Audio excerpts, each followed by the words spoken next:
What is United Nation? It is a peacemaking organization.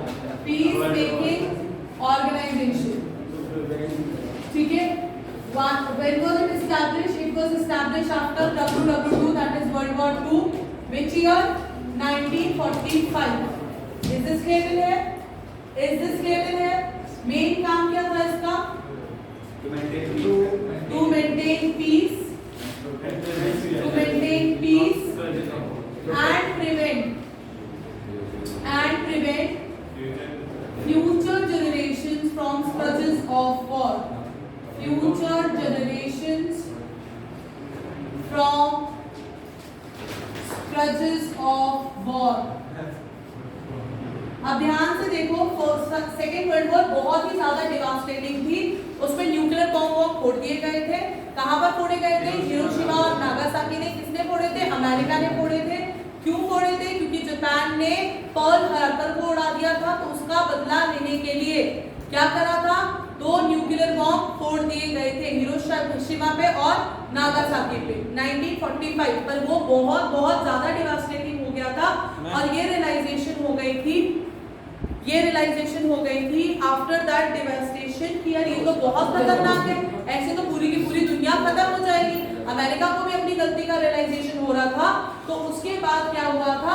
America के जो president थे Roosevelt और जो ब्रिटिश प्राइम मिनिस्टर थे उस समय विंस्टन चर्चिल, वो अटलांटिक ओशन में मिले थे एक सबमरीन में, जहां पर उन्होंने ब्लूप्रिंट तैयार करा था यूनाइटेड नेशन का, जिसको हम अटलांटिक चार्टर भी बोलते हैं। तब जाके यूनाइटेड नेशन आया फॉर्मेशन में। क्या था यूनाइटेड नेशन? एक पीस मेकिंग ऑर्गेनाइजेशन है। क्या कह रहा है कि लड़ाई नहीं करानी है, लड़ाई नहीं करानी है भाई। आगे वाली जनरेशन में पीस बना के रखना है, आने वाली जनरेशन को खतरों से बचाना है वॉर के। किसका काम था ये? यूनाइटेड नेशन का था। एक एग्जैक्टली ऐसा क्वेश्चन आ सकता है, लीग ऑफ नेशन का क्या काम था, या कौन सी ऑर्गेनाइजेशन थी which was established after world war 1? तो वर्ल्ड वॉर 1 के बाद कौन बना था? League of nation. World war 2 के बाद कौन आया था? United Nations. Is this clear है? बाकी सब कुछ सेम ही रहने वाला है, सिवाय इस चीज के कि वो वर्ल्ड वॉर 1 के बाद आया था और ये वर्ल्ड वॉर 2 के बाद आया था। दोनों ही पीस मेकिंग ऑर्गेनाइजेशन थे। दोनों का ही मकसद ये था कि पीस मेंटेन करना है वर्ल्ड में, डेवलप करना है फ्रेंडली रिलेशन अमंग नेशन और फ्यूचर जनरेशंस को बचाना है from the scourges of war. Is this clear है? आगे बात यहां तक समझ? कोई प्रॉब्लम इधर तक? Sure? Next thing sir,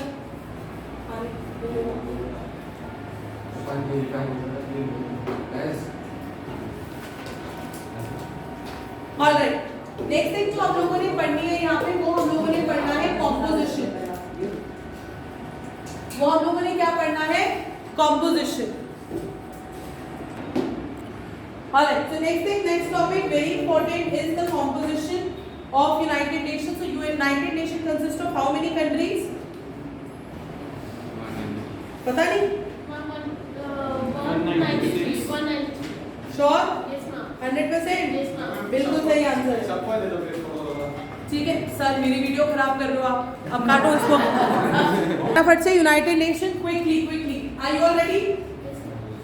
So United Nations, it is an international peacemaking organization which was established on 24 October 1945. What was the date? 24 October 1945. Is this clear है? आगे तक समझ में? ठीक है, एम हमें पता चल गया क्या था इसका? क्या एम था? To protect, to maintain peace and security, to prevent the future generation from the scourges of war. Is this clear है? ऑब्जेक्टिव्स आएंगे यूनाइटेड नेशंस के, आपको आने चाहिए। ये दोनों लिख देना, तीसरा लिख देना, to develop friendly relation among nations. Is this clear है? सेकंड पॉइंट जो आपको पता होना चाहिए वो है कि यूनाइटेड नेशन का हेडक्वार्टर कहां पर है? यूनाइटेड नेशन का हेडक्वार्टर कहां है? न्यूयॉर्क। इज दिस क्लियर है? दूसरी बात, आपके ऑब्जेक्टिव्स आएंगे। ऑब्जेक्टिव सबको क्लियर है कि नहीं है? क्या था ऑब्जेक्टिव? भाई यूनाइटेड नेशन है, पीस मेकिंग ऑर्गेनाइजेशन है, तो क्या करेगी? मेंटेन करेगी पीस और सिक्योरिटी को। दूसरी बात हमारे से पूछा जाएगा और क्या करेगी भाई? तो पीस और सिक्योरिटी कब होगी? जब लोगों के बीच में दोस्ती होगी। तो developing friendly relation among nations. Is this clear है? थर्ड पॉइंट हमारा क्या आएगा? अब भाई ह्यूमन राइट्स के लिए भी तो प्रोटेक्शन करना है कि नहीं करना, प्रमोट करना है ह्यूमन राइट्स को। जब लोग एक दूसरे का सम्मान करेंगे, ह्यूमन राइट को रिस्पेक्ट करेंगे, तभी तो लड़ाई झगड़े नहीं होंगे। इज दिस क्लियर इन है? और चौथा क्या था? फ्यूचर जनरेशन को प्रोटेक्ट करना है from the scratches of war. फिर मैंने आपको एक और पॉइंटर बताया था, वो बताया था जो नए यूनाइटेड नेशंस ने कुछ नए ऑब्जेक्टिव्स बनाए थे। क्या थे वो नए ऑब्जेक्टिव्स?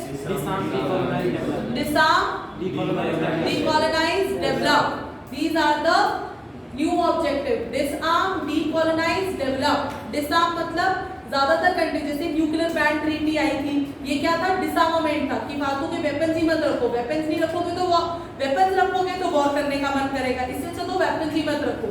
डीकोलोनाइज, डीकोलोनाइज मतलब जैसे ब्रिटिश थे, इंडिया में उन्होंने अपनी कॉलोनी बना रखा था, इंडिया को अपनी कॉलोनी बना रखा था। खैर हम तो आजाद हो गए थे बहुत पहले, ऐसे ही और बहुत सारी कंट्रीज थी, उनको क्या कर रहे हैं? एक एक करके डीकोलोनाइज करवाना है।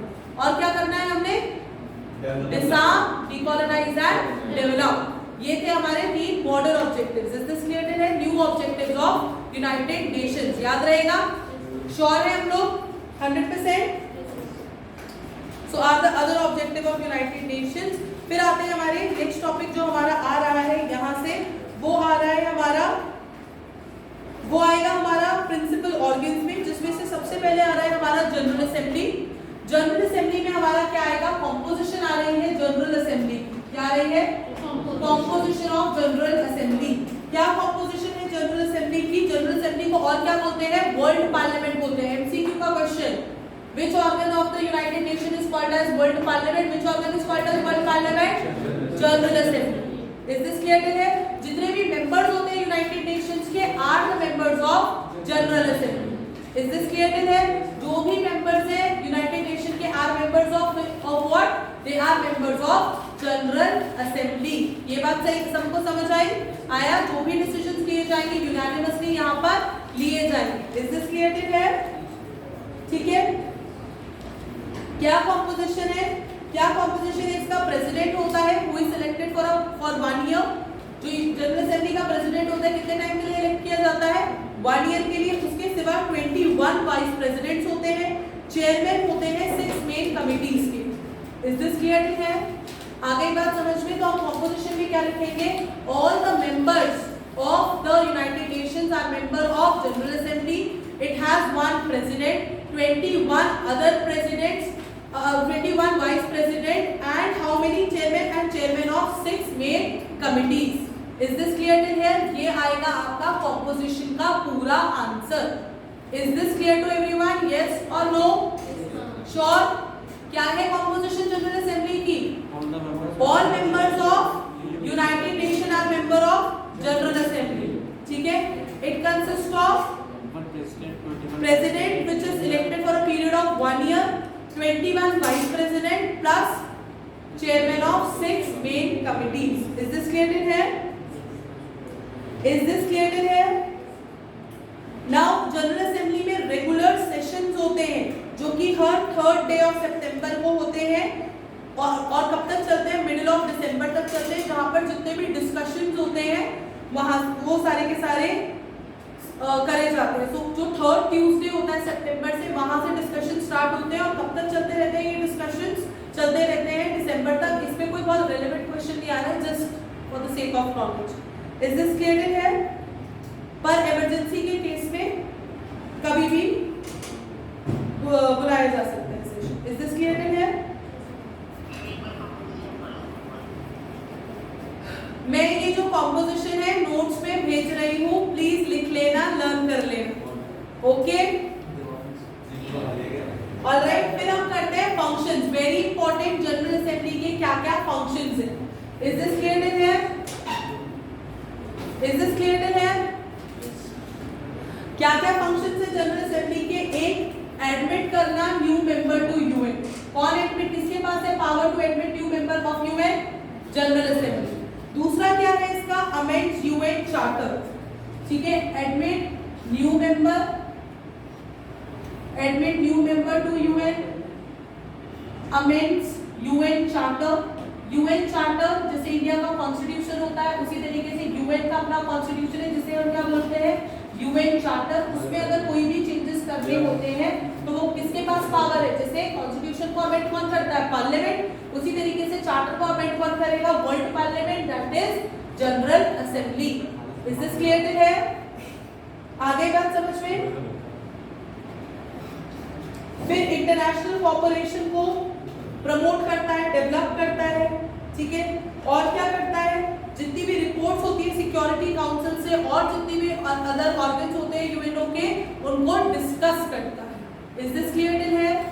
आगे बात समझ में? तो कोई भी 3 आप फंक्शंस इसके प्रिपेयर कर लें। इज दिस क्लियर टिल है? इज दिस क्लियर टिल है? जनरल असेंबली का सिर्फ कॉम्पोजिशन और फंक्शन आ रहा है। आगे बात सबको समझ में आया कि नहीं आया?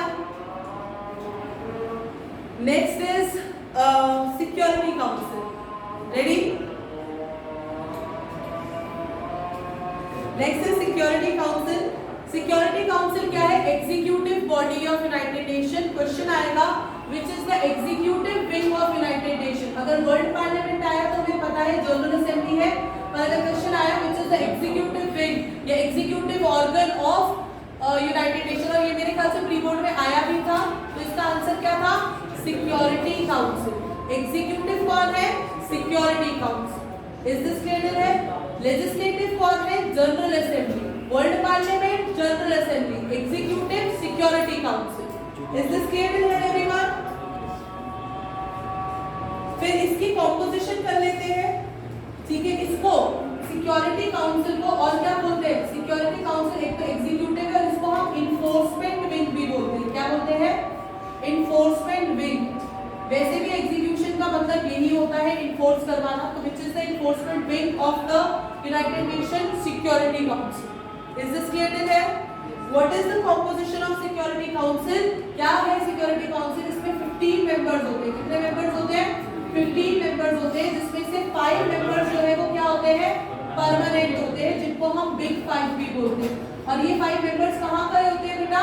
यूके, यूएसए और चाइना और रशिया और फ्रांस। इज दिस क्लियर है? इनको हम बिग 5 भी बोलते हैं। इसके सिवा बाकी जो 10 मेंबर्स होते हैं, they are elected for the period of 40 how many years? 2 years. They are elected for the period of 2 years. Is this clear है? आगे बात समझ में बच्चों? Is this clear? यहाँ तक कोई डाउट? यहाँ तक कोई डाउट?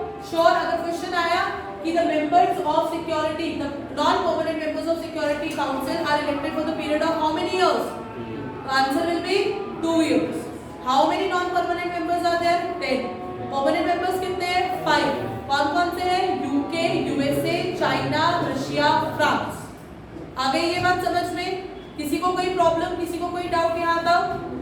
श्योर है? अब मुझे बताओ सिक्योरिटी काउंसिल का हेड ऑफिस कहाँ है? इसका हेड ऑफिस है न्यूयॉर्क। कहाँ पर है? New York, USA. यूएसए मतलब क्या आना खाली? यूएसए में तो बहुत सारी स्टेट्स हैं, ठीक है। तो न्यूयॉर्क में यूएसए में कहाँ पर है? न्यूयॉर्क। इज दिस क्लियर है? आगे बात समझ में? अब ये जो हमारे 5 परमानेंट मेंबर्स हैं, इनके पास एक पावर होती है। क्या पावर होती है? Veto power. What is veto power? Negative vote. So the power of negative vote, ठीक है, of the power which the negative voting power which is holded by the permanent member is called as veto power. इसमें क्या कर सकते हैं? कोई भी law बन गया, कोई भी जजमेंट आ गया, अपनी वीटो पावर का यूज करके क्या कर दिया? उसको नलिफाई कर दिया। इज दिस क्लियर है? वीटो पावर पे क्वेश्चन आएगा ही आएगा, प्लीज प्रिपेयर करना है। Is this clear? फिर करते हैं फंक्शन। फंक्शन क्या क्या है सिक्योरिटी काउंसिल के? Maintain piece and security. ये तो सभी का फंक्शन है, देखो कभी भी भूल जाओ, ठीक है। क्या फंक्शन है? किसी भी ऑर्गन का जरूर लिख के आना है। Maintain international peace and security. भाई यूनाइटेड नेशन का हिस्सा है तो और क्या करेगा, है ना? इज दिस क्लियर है? फिर फॉर्मुलेट करना प्लान्स ऑफ डिसआर्मामेंट, इलेक्ट करना जजेस of international court of justice, ठीक है। एक हो गया मेंटेन पीस एंड सिक्योरिटी, दूसरा लिख देना इलेक्ट जजेस of international court of justice. Is this clear बच्चों? इज दिस क्लियर है?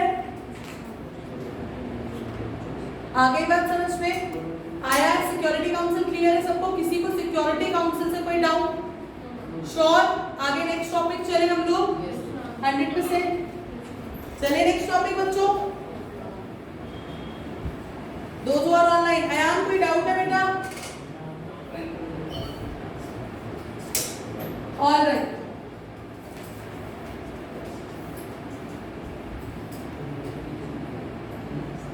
Next last topic from United Nations. Agencies अलग है, यूनाइटेड नेशन से जो हमारा लास्ट टॉपिक है वो क्या है हमारा? International court of justice. क्या है हमारा? International court of justice. देखो मैंने आपको समझाया था, गवर्नमेंट हो या कोई भी ऑर्गेनाइजेशन, सब में जेल चाहिए। जेल क्या है हमारा? जुडिशरी, एग्जीक्यूटिव और legislative. Is this clear? United nation के अंदर लेजिस्लेटिव ऑर्गन कौन सा हो गया? General assembly. एग्जीक्यूटिव ऑर्गन कौन सा हो गया हमारा? Security council. और जुडिशियल ऑर्गन कौन सा हो गया हमारा? International court of justice. तो क्वेश्चन आएगा which is the principal judicial organ of the united nation? तो what is it? ICJ, international court of justice. Is this clear है? आ गई बात समझ में? तो हम आज पढ़ रहे हैं अभी फिलहाल ICJ, that is international court of justice. Is this clear है? Alright. So how? What is the composition? Very important. What is the composition of ICJ? What is the composition? It consists of 15 judges. कितने judges हैं बेटा? With 1/3 retiring after every 3 years. After every 3 years. Is this clear? Yes. कितने जजेस हैं? 15 जजेस हैं with 1/3 retiring after every 3 years. Is this clear है? Yes. इसका हेडक्वार्टर कहाँ है? हाँ जी,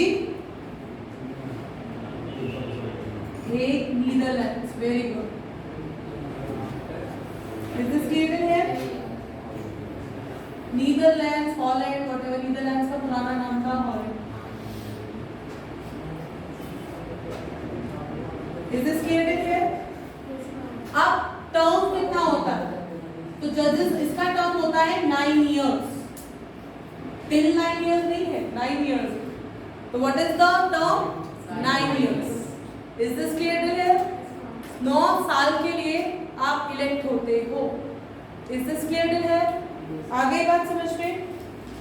फंक्शंस क्या है? वही पीसफुल रेजोल्यूशंस करना, ठीक है, एडवाइस करना जनरल असेंबली को, सिक्योरिटी काउंसिल को लीगल मैटर्स पे, advisory function. Is this clear है? और क्या करना? इंटरनेशनल लॉज को बनाना, कोडिफाई करना। Is this clear? International conventions को क्या करना? पॉज कर रहा था, ठीक है। यानी इंटरनेशनल कोर्ट ऑफ जस्टिस के भी 3 ज्यूरिसडिक्शन होते हैं। जैसे हमने पढ़ा था ना सुप्रीम कोर्ट के 3 ज्यूरिसडिक्शंस होते हैं, उसी तरीके से आईसीजे के भी 3 ज्यूरिसडिक्शन होते हैं। एक होता है हमारा वॉलेंटरी ज्यूरिसडिक्शन। क्या होता है हमारा? Voluntary jurisdiction. एक होता है कौन सा हमारा? Voluntary jurisdiction. Is this clear? Voluntary होता है कोर्ट जो है कोई भी डिस्प्यूट ले सकती है स्टेट का, दैट इज वॉलेंटरी, उसकी मर्जी है। कंपल्सरी ज्यूरिसडिक्शन में कौन कौन से एरिया आते हैं? यहाँ पर तो आईसीजे को वर्क करना ही करना है। कोई भी इंटरप्रिटेशन होगा, कोई भी इंटरनेशनल लॉ से रिलेटेड कोई भी हमारा मामला होगा, वो किस में आता है? वो कंपल्सरी ज्यूरिसडिक्शन में आएगा। कोई भी चीज इंटरनेशनल लॉ से रिलेटेड है वो तो आईसीजे पहुंचेगी ही पहुंचेगी। जैसे हमारे इंडिया में या फिर कोई चीज ह्यूमन राइट से रिलेटेड है, ह्यूमन राइट वायलेशन से रिलेटेड है, तो वो भी कहाँ जाएगी? आईसीजे जाएगी। जैसे ये जो मैटर था कश्मीर वाला जो मुद्दा था, ठीक है, वो कहाँ पर गया? इंटरनेशनल कोर्ट ऑफ जस्टिस में गया। क्यों? क्योंकि ये इंटरनेशनल पीस से रिलेटेड था, है ना? इज दिस क्लियर है? क्योंकि भैया अगर भारत पाकिस्तान की लड़ाई होती है तो इंटरनेशनल पीस हार्म होगा कि नहीं होगा? होगा कि नहीं होगा? ऐसी हमारे इंडिया के एक व्यक्ति है जिनका नाम था कुलभूषण यादव, जो अभी भी पाकिस्तान की जेल में है, ठीक है, अभी तक वो वहां से रिलीज नहीं हुए हैं। ये मामला ह्यूमन राइट्स का है, ठीक है, ये आज भी आईसीजे में है, that is international court of justice पे। ये वाला मामला वॉलंटरी हो सकता है, लेकिन कौन कौन से मामले कंपलसरी होते हैं, जिसमें हम बात कर रहे हैं कि इंटरप्रिटेशन चाहिए इंटरनेशनल लॉ का। दूसरा, जहां पर रिपेरेशन दैट इज कंपनसेशन बनाना पड़ता है। अगर आपने इंटरनेशनल ऑब्लिगेशन को, अगर कोई इंटरनेशनल लॉ बना था, इंटरनेशनल ऑब्लिगेशन थी, उसका ब्रीच करा, तो आपको कंपनसेशन करना पड़ेगा। जैसे रशिया को देना पड़ रहा है कंपनसेशन, क्यों देना पड़ रहा है, उसमें ब्रीच कराना है यूएन कन्वेंशन का, उसमें ब्रीच कराना है इंटरनेशनल लॉज का, तो उसको क्या करना पड़ेगा, कंपनसेशन देने पड़ेंगे। ये सारे मामले जो है, अगर आप ब्रीच हो रहा है इंटरनेशनल ऑब्लिगेशन का, या फिर आपका इंटरप्रिटेशन चाहिए इंटरनेशनल लॉ का, तो वो सारे किस में आते हैं, कंपलसरी ज्यूरिसडिक्शन में आते हैं of ICJ. Is this clear to everyone? आ गई बात समझ में? यस और नो? और एडवाइजरी हमें पता ही है कि वो यूनाइटेड नेशन में जनरल असेंबली और सिक्योरिटी काउंसिल को लीगल मैटर्स पे एडवाइस करता है। Is this clear to everyone? आ गया कि नहीं आया? 100%?